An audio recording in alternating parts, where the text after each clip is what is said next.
Maafisa 230 waliofika watajiunga na zaidi ya Wakenya 700 walioko nchini humo tayari wakifanya kazi bega kwa bega na polisi wa Haiti pamoja na vikosi kutoka mataifa mengine.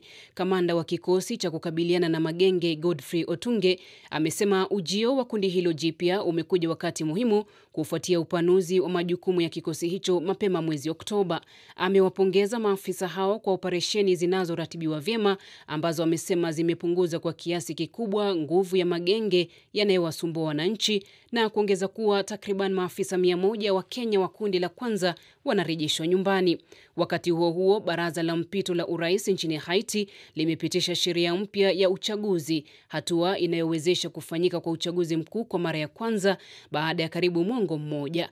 Otunge amesema lengo lao ni kuhakikisha Haiti yenye usalama inayoweza kufanya uchaguzi huru na wa haki, huku akiahidi kuwa hakutakuwa na huruma kwa wanaoendelea kuwatishia raia.